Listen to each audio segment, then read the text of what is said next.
Graça e paz, meus irmãos. Tudo bem com vocês? Eu espero que sim. Sou o pastor Isaac Morgado. Estou aqui mais uma vez gravando mais um vídeo que eu espero que seja de grande benefício para os irmãos e principalmente para o louvor da glória de Deus. E hoje sim eu quero falar sobre o testemunho da minha conversão.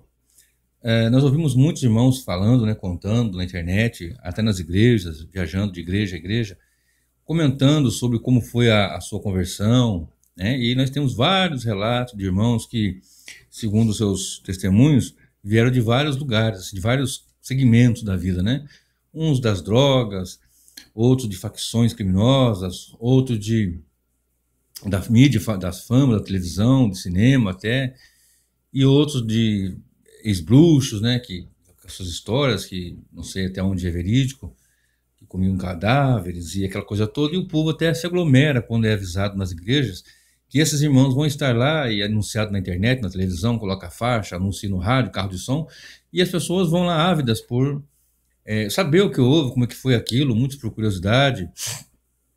Claro que alguns irmãos também vão porque querem glorificar Deus pela vida daqueles que também foram salvos, assim como estes. Então, eu resolvi em oração, e trazer para vocês hoje o relato da minha conversão. Para tanto, eu quero que você leia comigo, ou ouça pelo menos, o que está escrito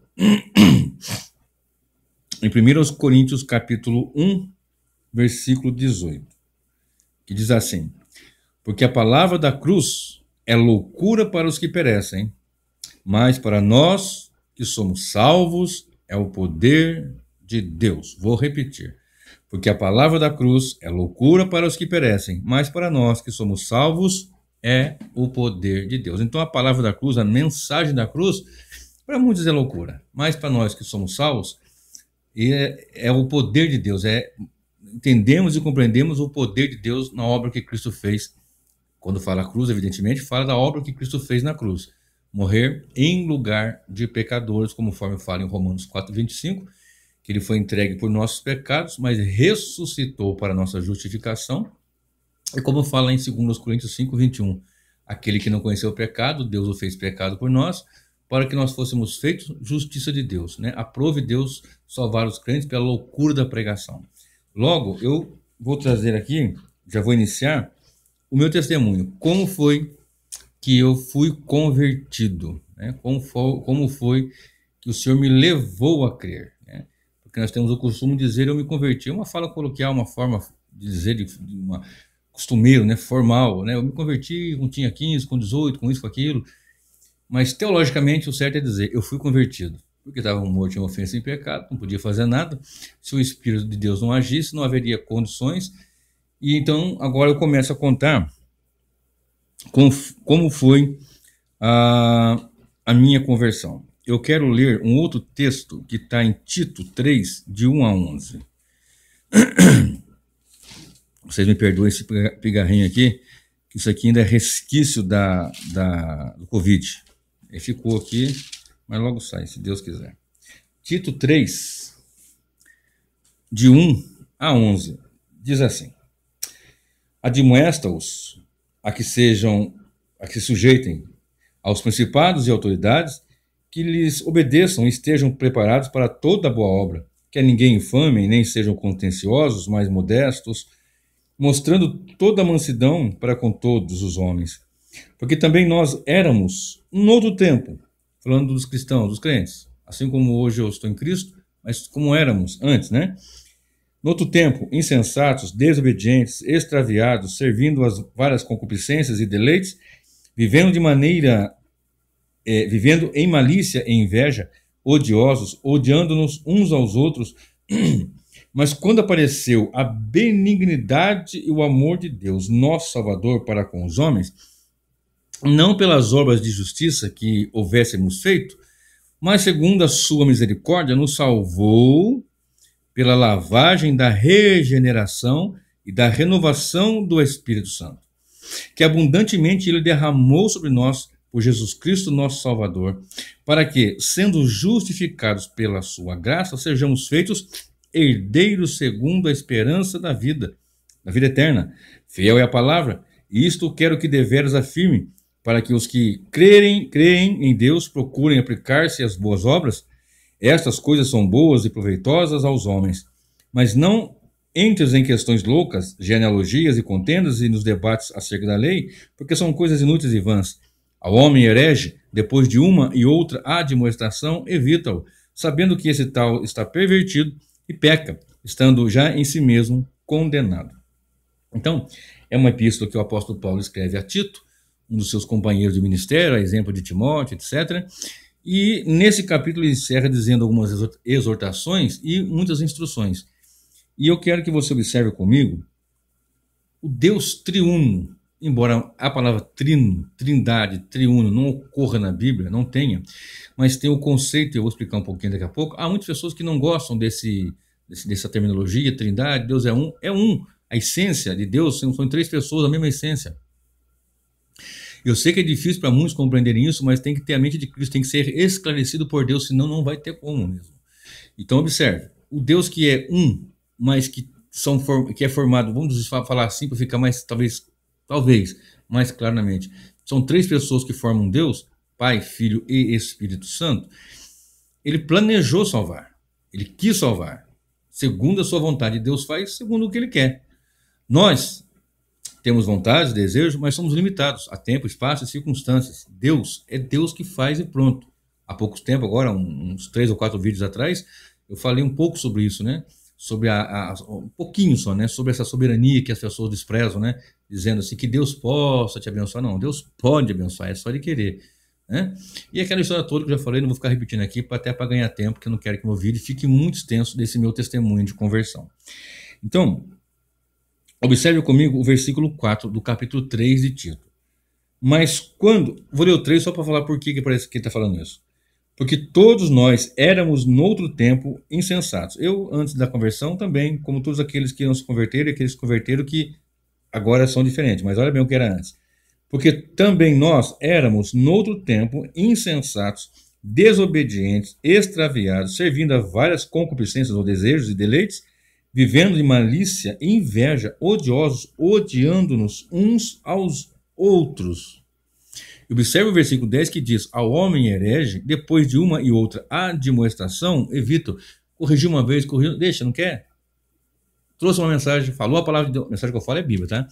Trouxe a palavra, pregou o evangelho, não quer, se manteve ali duro, se manteve, não quer, tá. Depois de uma e outra admoestação, evita-o, sabendo que esse tal está pervertido e peca, estando já em si mesmo condenado. Não me refiro àquela pessoa que tem uma certa dureza, mas que dá um limite, dá uma abertura. Me refiro àqueles que são hereges. Vamos lá. Voltando aqui, nós éramos todos aqui, invejosos, insensatos, etc, odiando-nos uns aos outros, e agora chega no versículo 4. Olha bem como é que eu chego no versículo 4.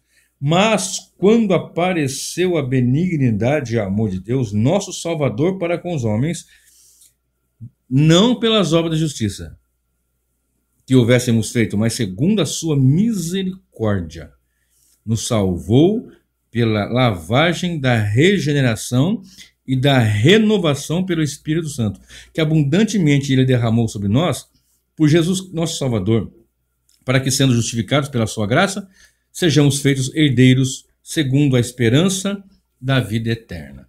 Então aqui nós vamos ver Deus Pai, Filho e Espírito Santo agindo na salvação. Observe bem, como eu falei agora há pouco, muitas pessoas não creem, não entendem bem isso, mas olha só, lá em Gênesis 1:21, já apresenta assim, embora muitos tenham pregado, tenham lutado contra, onde Deus fala assim: façamos o homem, nossa imagem e semelhança. Façamos quem? A Trindade ali, Pai, Filho e Espírito Santo, naquela reunião,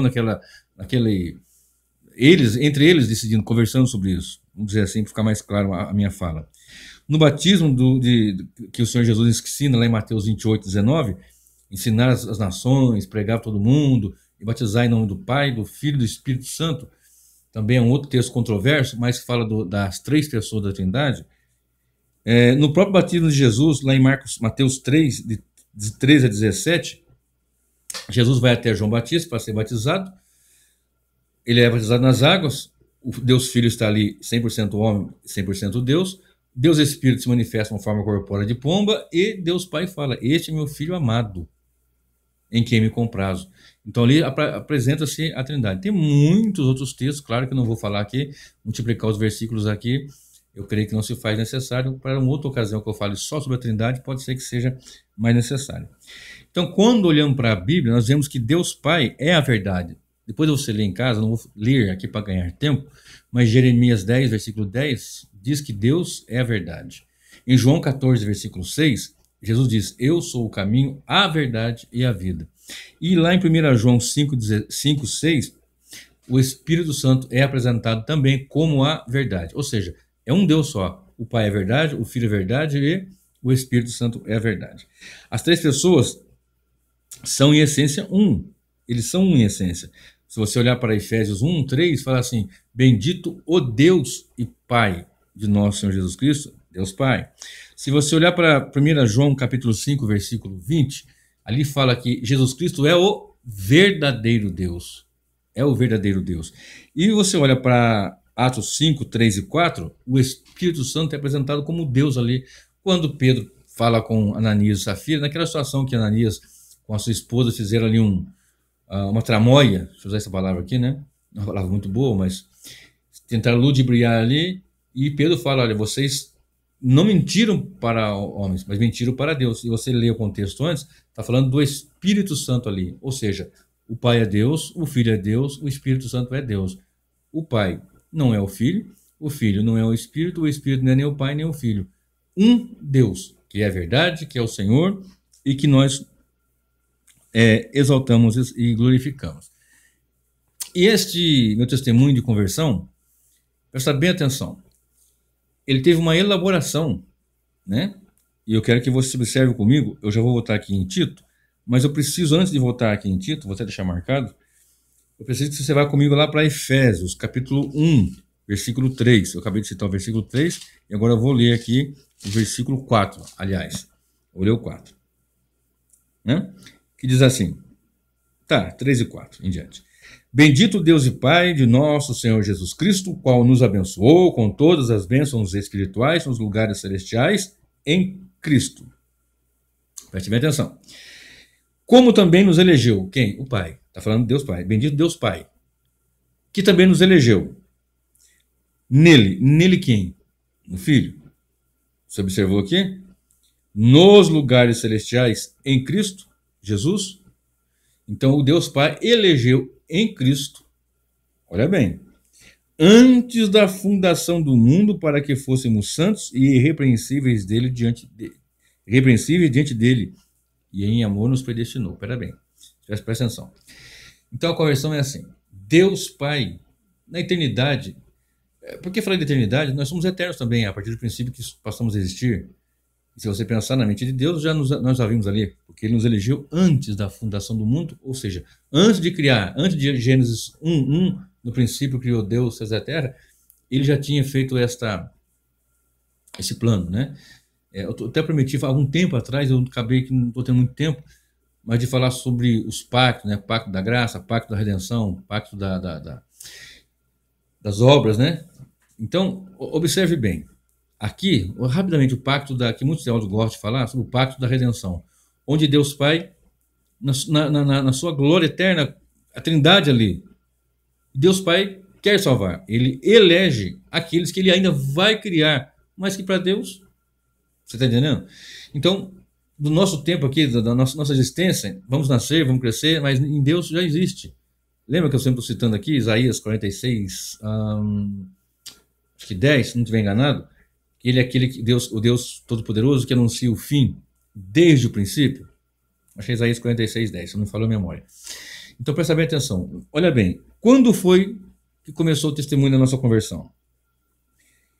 Como também nos elegeu nele, quando Deus elegeu, antes da fundação do mundo, para que fôssemos santos e irrepreensíveis diante dele, e nos predestinou. O que é eleição? É escolha. Nós escolhemos os nossos representantes na política. Não é isso? É uma eleição. E esses que nós elegemos estão destinados a ser presidente, governador, vereador e assim por diante. Deus elege e predestina. embora muitos odeiem essa palavra, não tem como fugir dela, porque está aqui claro na Bíblia, não só nesse texto, mas em toda a Escritura. Então, a conversão, o testemunho é esse. Na eternidade, Deus, antes da fundação, elegeu em Cristo. Então, a eleição não é por obras. Tito já falei, vou repetir daqui a pouquinho. Então, Deus elegeu os que Ele quis, porque Ele quis, segundo o beneplácito da sua vontade soberana. Feito isto, o que Ele faz? Ele predestina, como antes nos elegeu, como também nos elegeu nele, antes da fundação do mundo, para que fôssemos santos e irrepreensíveis diante dele em amor. Santos, então quer dizer assim, então quer dizer que eu sou predestinado? Não. Predestinou, ele elegeu para que fôssemos santos, separados. No pecado, em Adão, estamos separados de Deus. Em Cristo, perdoado nosso pecado pelo seu sangue derramado na cruz do Calvário, nós estamos separados para Deus. Em pecados, separados de Deus. Em Cristo, separados para Deus. Entendeu? Muito bem. E nos predestinou para filhos de adoção por Jesus Cristo para si mesmo, segundo o beneplácito da sua vontade, para o louvor da sua glória e sua graça, pelo qual nos fez agradáveis a si mesmo no amado. Então ele nos fez agradáveis porque estávamos mortos em ofensa e pecado e nos vivificou e nos separou e nos elegeu em Cristo e nos predestinou para que fôssemos santos e irrepreensíveis diante dele em amor. Olha bem, nos predestina, segundo o beneplácito da sua vontade, para o louvor da sua glória, da sua graça, pela qual nos fez agradáveis a si no amado. Agora somos agradáveis a Deus no amado. Deus nos perdoou em Cristo Jesus, Efésios 4, versículo 32. Efésios 5, verso 2 diz que ele se entregou como oferta de cheiro suave por nós pecadores. Isso aplaca a ira de Deus, para que Deus olhe para nós através de Cristo, as obras que ele fez no Calvário, e nós estamos em Deus, separados para Deus, separados do pecado agora, mas separados para Deus por causa do que Cristo fez. Os méritos são todos de Cristo. Então aqui o Pai planejou. Pronto. O Filho executa esta obra. Veja bem o versículo 7. Em quem temos a redenção? Quem? O amado. Quem é o amado? O Filho, do que o Pai está dizendo aqui.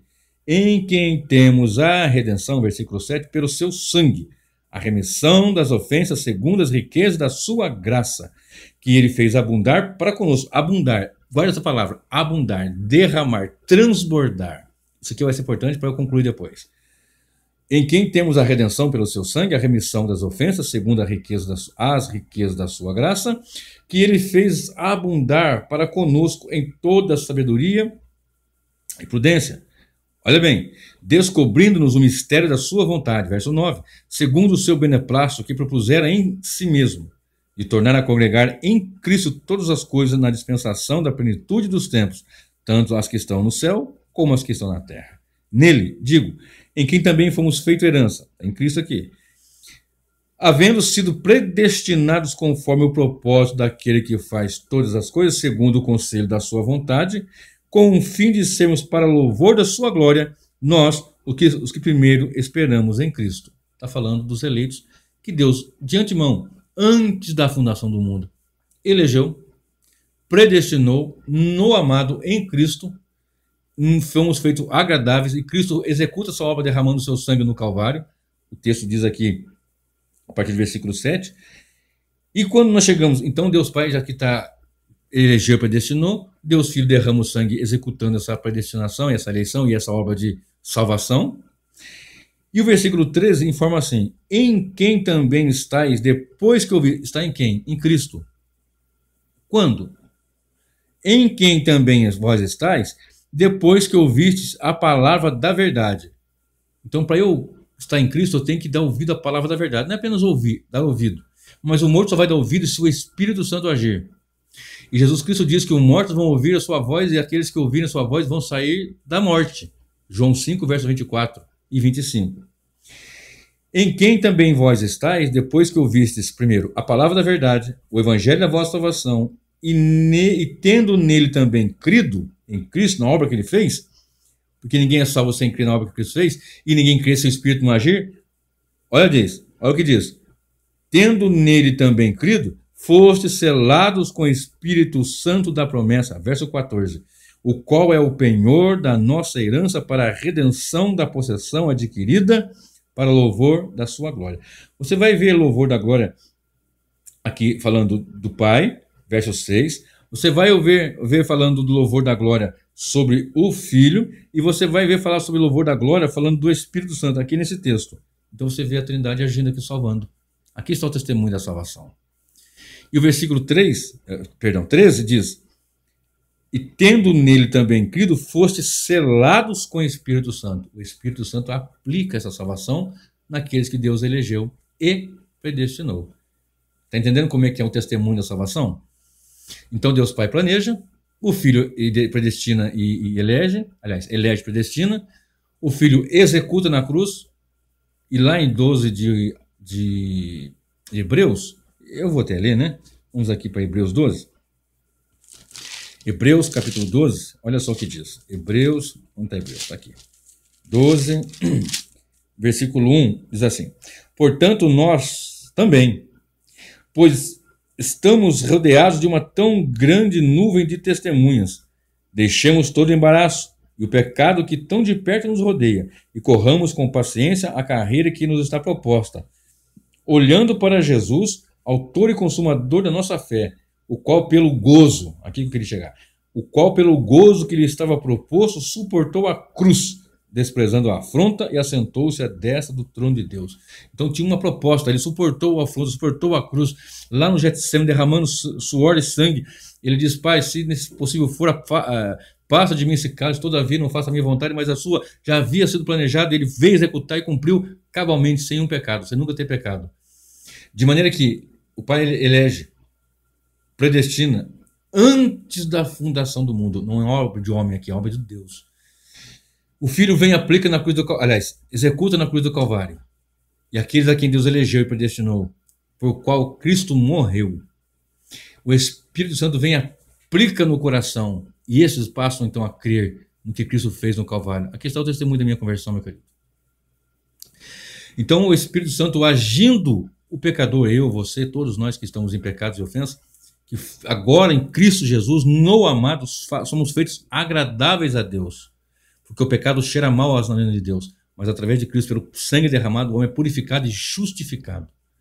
Então Deus planeja, elege e predestina, o Filho executa, o Espírito Santo aplica e somos selados com o Espírito Santo da promessa. De maneira que quem está selado por Deus não perde esse selo. A salvação não se perde, que é um plano antes mesmo da fundação do mundo. Voltemos agora para Tito. Eu deixei marcado aqui. Pegue comigo o versículo 4. Olha Deus Pai.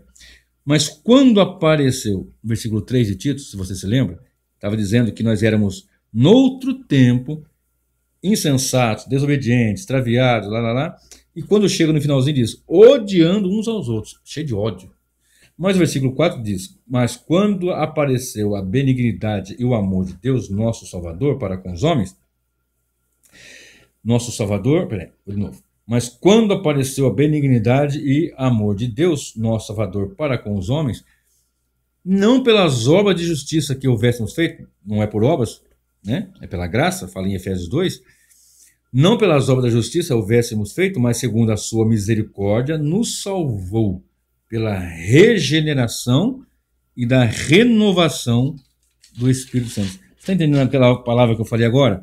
Que se o Espírito Santo não agir, vamos falar aqui da execução do plano. Deus em amor, está escrito aqui no versículo 4, mas quando apareceu a benignidade e o amor, lembra lá de Efésios? E em amor nos predestinou. Então, quando isso acontece, nós temos Deus agindo aqui em amor, que nós não conseguimos compreender algo estrondoso. Nós o amamos porque Ele nos amou primeiro. Ele nos amou ainda sendo nós pecadores. No que Cristo ia fazer, algo assim que extravasa o nosso poder de compreensão. Nós cremos piamente que o amor de Deus foi derramado. Lembra que está escrito aqui no versículo 4? Mas quando apareceu a benignidade e o amor do nosso Salvador para com os homens, não pelas obras da justiça que houvéssemos feito, mas segundo a sua misericórdia, que nos salvou pela lavagem da regeneração e da renovação do Espírito Santo. O homem está morto. O Espírito Santo vem e aplica no coração do homem esse poder de pegar o morto em ofensa e pecado, que o morto vai ouvir, João 5, 24. e aqueles que ouvirem vão viver, os mortos vão ouvir, e os mortos só vão ouvir porque o Espírito está agindo. A regeneração traz o homem a compreender, faz com que o homem regenere, o Espírito agindo, aí ele vai ouvir. Lembra de Efésios? Quando ouviste a pregação do Evangelho, a palavra da verdade, ou a palavra da verdade, ou a pregação do Evangelho, o Espírito de Deus que abre. Você pode pregar, como já falei com muita gente, nem de ouvido, mas se o Espírito agir, você vai falar 2, 3 palavras, trazer uma mensagem, vai explicar o plano da salvação, e as pessoas vão recebê-la, porque é o Espírito que vai agir regenerando, porque está morto em ofensa e pecado. Regenera, traz a vida, aplica-se no coração dele a compreensão. Romanos 2,4, a riqueza da misericórdia de Deus que traz o homem à fé. Ele só vai acreditar por causa que Deus age. Então o Espírito Santo vai fazer o quê? O Pai está agindo aqui, que nos salvou pela lavagem da regeneração e da renovação do Espírito Santo, está perfeitamente conectado com João 3,3 e 3,5, onde Jesus fala para Nicodemos: se o homem não nascer de novo, não pode ver o reino de Deus. Se não nascer de novo, não pode entrar no reino de Deus. E como que essa regeneração? O homem está morto em ofensa e pecado e vai nascer da água e do Espírito. Muito bem. Então, o versículo 5 está dizendo do Deus Espírito. O versículo 4 e versículo 5, na primeira parte, fala do Deus Pai e do Deus Espírito Santo. Mas o versículo 6 diz assim: que abundantemente ele derramou sobre nós por Jesus Cristo, nosso Salvador. Derramou sobre nós este grande poder derramado por Jesus. Lembra que eu falei? Que ele, Deus Pai planejou, Deus Filho executou na cruz e Deus Espírito aplica essa verdade ao coração daqueles a quem Deus elegeu e predestinou. Que abundantemente ele derramou sobre nós por Jesus Cristo, nosso Salvador, para que, sendo justificados pela sua graça, sejamos feitos herdeiros segundo a esperança da vida eterna. Olha bem. Então, derramou sobre nós. Eu quero agora falar um pouquinho, para nós caminhando aqui, sobre o testemunho da minha conversão, sobre o derramar de Deus. Tito 3,6, vamos ver de novo? 3,6. Onde está? Assim. E abundantemente ele derramou. Quem derramou? Deus Pai derramou sobre nós por Jesus Cristo, nosso Salvador. Então, deixa eu falar um pouquinho sobre o derramar de Deus. Derramou abundantemente por Jesus Cristo. Em Atos 2,17 você vai ler o derramar do Espírito Santo. Ali no dia de Pentecostes. Pedro pregando: isso que vós viste agora que foi derramado é o que foi profetizado pelo profeta Joel, que está lá em Joel 2,28. O derramar do Espírito Santo, esse selo do Espírito Santo que é derramado em nós. Olha bem o que está escrito lá em Isaías 53,12. Jesus derramou a sua alma na morte. Isaías 53 diz que ele derramou a sua alma na morte. Ele se derramou para salvar pecadores. Olha bem, Romanos 5, versículo 5 e 6. Esse eu vou ler. Romanos 5, 5 e 6. Olha o que diz. Romanos, capítulo 5, versículo 5 e versículo 6.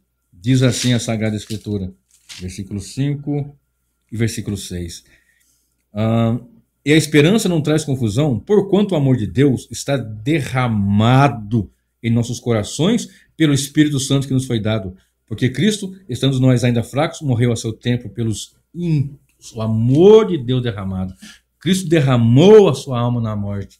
Derramou o Senhor Deus o seu Espírito sobre nós. Derramou essa graça por Jesus Cristo. E Mateus 26, 28 diz que Jesus derramou o seu sangue pela igreja, por muitos. Olha só Mateus 26, vou ler este. Mateus capítulo 26 e o versículo 28. Olha o que diz. Mateus, estou em Marcos, aqui Mateus. Mateus capítulo 26, versículo 28. Diz assim a palavra do Senhor.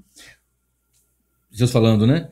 Porque isto é meu sangue, o sangue do Novo Testamento, que é derramado por muitos para a remissão dos pecados. Muitos quem? Os eleitos. Está cheio de mensagem minha no canal falando sobre essa questão da eleição. Então, Deus derrama abundantemente do seu Espírito. Cristo derrama a sua alma na morte. O Pai derrama este amor nos nossos corações pelo Espírito Santo que nos foi dado. Jesus derrama o seu sangue pelos eleitos, derrama o seu sangue por muitos, derrama o seu sangue por pecadores, em lugar de pecadores. Evidentemente que o derramar de Deus também se aplica ao derramar da sua ira. Quando nós lemos lá em Apocalipse 15 e 16, fala da ira, das 7 taças da ira de Deus. Eu acho que eu não tenho uma mensagem ainda especificamente sobre isso no meu canal. Eu fico devendo e vou gravar dentro em breve, segundo a vontade do Senhor Deus. Mas as 7 taças, os 7 selos, as 7 trombetas e as 7 taças não são sequenciais, elas são simultâneas. E eu quero falar mais profundamente em outra mensagem para que fique claro aos irmãos entender essa situação de simultaneidade e agravamento nos tempos finais que Cristo nos ensina em Mateus 24, Marcos 13, Lucas 21 e outras passagens também. Mas observe o derramar de Deus. Você está entendendo o meu testemunho de conversão? O pastor, mas você não vai contar que isso aqui... O testemunho de conversão da minha vida e da vida de qualquer crente é este. É Deus que começou, Deus planejou, Deus que executou e Deus que está concluindo. E até aquele grande dia nós estamos guardados. Não vai perder a salvação, meu irmão. Porque não foi obra de homem, mas é obra de Deus. Então, até hoje, nos dias atuais, o Pai continua chamando. Se você olhar para Isaías 45, versículo 22, diz: olhai para mim e sereis salvos, vós todos os termos da terra. Se você olhar aqui o Deus Filho, Mateus 11, 28, muito conhecido: vinde a mim, vós todos que estáis cansados e oprimidos, e eu vos aliviarei. Né? E segue aqui até o versículo 30, bastante famoso e conhecido. O Espírito Santo diz lá em Apocalipse 22, 17: o Espírito e a esposa dizem: vem. E quem ouça, diga: vem. E quem quiser, vem e tome de graça da água da vida. Então, esta obra continua até que o último daqueles por quem Cristo morreu ouça o Evangelho. O Espírito Santo aplica o que Cristo fez para que o projeto, o plano de Deus, que não falha e nunca vai falhar, seja executado cabalmente, plenamente, totalmente. Agora eu quero ler no capítulo 14 e o versículo 17 de João. João, capítulo 14, e aqui já vou estar encerrando. Esse é o meu testemunho de salvação, de conversão, né? Deus planejou a mim e a você, que é salvo, e Ele faz segundo a sua vontade. Mas não tem um testemunho, não tem um negócio que você contou, não, nada disso interessa. Não interessa saber o que fez o mundo, que estava lá fora, que o mundo jaz maligno. Uns têm uma história assim, outros têm a história de outra forma. Talvez conversando com alguém, pode ser: olha, também passei por essa situação, então, mas para que eu vou ficar falando? Só tenho que falar do Evangelho. O Evangelho é que Cristo morreu por pecadores. Uns bastante complicados, outros nem tanto, mas destinados ao inferno, debaixo da ira de Deus, da mesma forma. Então observe aqui, João 14, 17, diz assim, 14, Evangelho de João, verso 17. O Espírito de verdade, que o mundo não pode receber, porque não o vê, nem o conhece, mas vós o conheceis, porque habita convosco, está em vós. Então, convertidos, selados pelo Espírito Santo, o Espírito Santo habita em nós. Vós sois o templo do Espírito Santo. Veja bem, a igreja, né? Vós que fala aqui é os salvos. Mas olha só 14, 23 de João. Só descer um pouquinho, verso 23. Aqui está falando do Espírito Santo. Verso 23 diz: Jesus respondeu e disse: se alguém me ama, guardará a minha palavra, e meu Pai o amará, e viremos para ele e faremos nele morada. Eu e o Pai vamos fazer morada nele. O Espírito Santo vai fazer morada. Então nós somos templo do Espírito Santo, habitação de Deus. Deus é um. Olha bem, em Atos 2, 38, e aqui eu vou encerrar. Atos capítulo 2, versículo 38, diz assim: e disse-lhes Pedro, né? Eu vou ler o versículo 37. E ouvindo eles isso, a pregação que Pedro ministrou, e ouvindo eles isto, compungiram em seu coração e perguntaram a Pedro e aos demais apóstolos: que faremos, homens e irmãos? E disse-lhes Pedro: arrependei-vos, e cada um de vós seja batizado em nome de Jesus Cristo, em remissão de pecados, e recebereis o dom do Espírito Santo. Verso 39. Porque a promessa vos diz respeito a vós, a vossos filhos, e a todos os que estão longe, a tantos quantos Deus nosso Senhor chamar.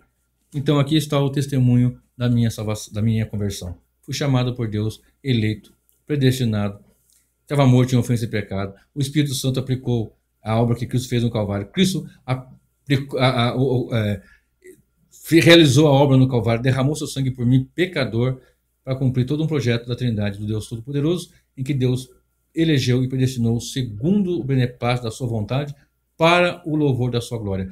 Tem mais coisa, não interessa. Interessa saber que Cristo morreu por pecadores, morreu por mim, pecador. E se você está ouvindo essa mensagem e você ainda não confessou a Jesus como o Senhor da sua vida, e ainda não houve essa conversão, nesse momento, se você estiver ouvindo o Espírito Santo falar ao seu coração, esse render é também Ele que vai fazer. Então, vai, Ele diz, eis-me aqui, Senhor, para que eu lhe sirva para o louvor da sua glória. Porque eu creio no coração que Cristo morreu por mim, pecador, que eu sou pecador, e Cristo morreu por mim, pecador, eu confesso Ele como meu Senhor e meu Salvador, e aguardo a sua bendita vinda. Maranata, ora vem, Senhor Jesus.